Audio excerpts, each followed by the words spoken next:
I'm Dr Ismini Vasileiou.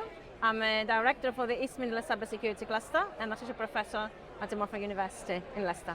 Ismini, you've just had a fireside chat here at Climb26. How did that go for you? I think it was brilliant. I think to get out of here where there's so many founders, so many startups, so many people who don't know where they should be starting with their cybersecurity, and breaking that very technical, complicated, and overwhelming language into lay terms, everyday terms, I always find it fascinating. So you must get some great reaction, particularly from some of the possibilities of things that might go wrong. Yes. and how you solve those issues. Yes. For people. The focus is always, especially from my perspective, on that human factor. We talk too much about technology and AI these days, and we think that technology can solve all the problems, but we tend to forget that the human element is not going to go away.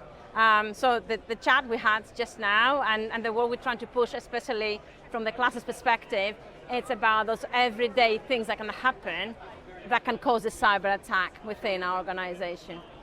And is it always, or is the problem that it's always people trying to firefight rather than to actually put the protection in the first place?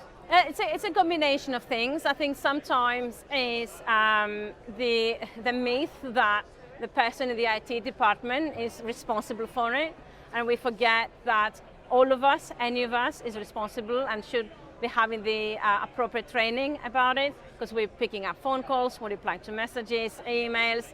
So it's not just about the technical aspects of your business and how well protected that is. It's about those everyday tasks, that human element. So we're trying to focus a lot and break the stereotypes within that.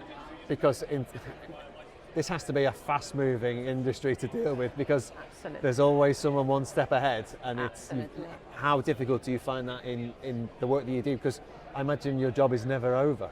Exactly, and especially because you've got a large corporate who will have the investment and they will buy the expensive software and they will try to automate everything. But in events like this one, where you're dealing with one-man bands, for example, or two employees within a business, when they don't have the capacity, when they don't have the finances to buy an expensive tool to do everything in a way for them. But we see with large corporates as well, they've been affected because of a phone call, that someone gave out passwords because of that. So it's a continuous thing to, and for me as well, for people like me, it's also learning, how we can change our language, how we can break those barriers, and move a bit away from technology sometimes and say, you can still face it, it can still happen to you through the traditional means of a phone call and text message. Well, that's an eye-opener to me. I mean, we've got to be so careful in everything that we do in business. And how difficult is it to get that message across, even to the multinationals? I think there's a constant fear as well, because when we talk about cybersecurity, it's not something tangible that you can see it in front of you. We also think sometimes, I'm just running a small business, nobody's going to care about me. So we forget we are part of the supply chain, and through us, we can cause like a domino effect. So the advice we try to give and the message we try to push out there is how you step back, you think before you respond. If it's an urgent phone call, they're going to call you back, or they're going to leave a voicemail, so you have time to think about it. As you say, technology is advancing. We are multitasking more and more every day.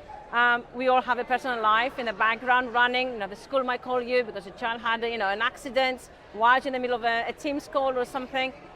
And we're not given time to think and react because everything is at such fast pace. So it's taking a step back, think. Urgent phone calls, they will call back, they will leave a voicemail. Let's explore a bit, talk to someone. Don't feel like you're not clever enough because you don't know if it's a scam or not. Even cyber experts, we can be. It doesn't mean I'm not in danger at all just because I understand the technical aspects of cybersecurity. It's difficult though, there's plenty of founders here and one-man bands, as you say, and everything is 100 miles an hour, and you feel you have to react in that way. How do you train people or train yourself to just take that back seat? So through the work we do with the cluster, it's exactly about that. There's so many policies and guidelines, the National Cybersecurity Centre, government-led policies.